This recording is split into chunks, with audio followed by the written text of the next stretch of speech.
This video is going to cover the topic of ratio tables.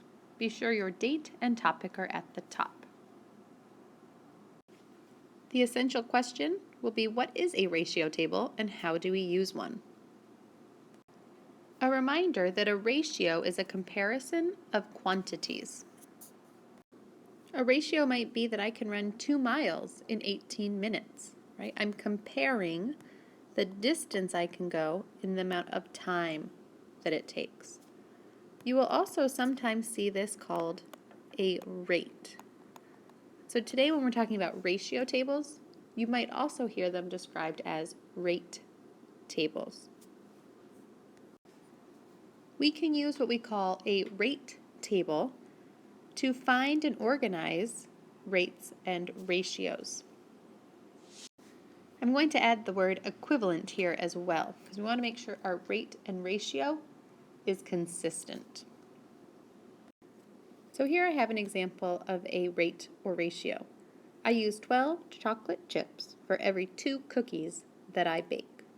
I can use a table to find the number of cookies I can make with various amount of chocolate chips, or I can find the number of chips I need for a certain number of cookies.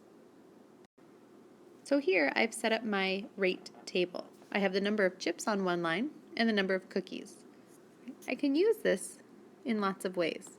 So let's say I know that I want to make 4 cookies. Right? I can use my rate table to say, hey, wait a second, this is twice as many cookies, so I'm going to use twice as many chips. So I would put a 24 right there. Maybe I want to make 6 cookies. Looking at my rate table, I can say, oh, that's 3 times as many cookies, so I need 3 times as many chips. And normally you wouldn't see me writing this multiplication. I'm just showing you how I'm getting those numbers. My rate table might also work backwards. Instead of knowing how many cookies I want, maybe I know how many chips I have available. So maybe I know that I have 84 chips or 120 chips, and I want to see how many cookies I can make. So in this case, I know, oh, 12 times 7 is what makes my 84. 2 times 7 is 14. I can make 14 cookies. Or on my last one here, 120, 12 times 10 would be 120, so 2 times 10 would be 20. Right? I can fill in missing values based on what I know in my rate table. Sometimes our rate or ratios involve numbers that are not whole numbers. So for example here, Mr. Adam can grade 4 essays in 1.5 hours. That's a part of an hour, right? There's a fractional amount here. Even though this is half of an hour, right, 1.5 hours, we can use our rate table to let Mr. Adam know how long it would take him to do 8 essays or 12 essays. So of course, if he was doing twice as many essays, it would be twice as long, right? So 1.5 twice would be 3 hours. On the other hand, if he had to do 3 times as many essays, it will take him 3 times as long, and 1.5 times 3 is 4.5.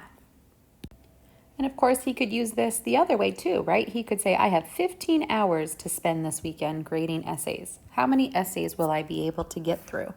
And he might be thinking to himself, well, that is 10 times as long as 1.5 hours.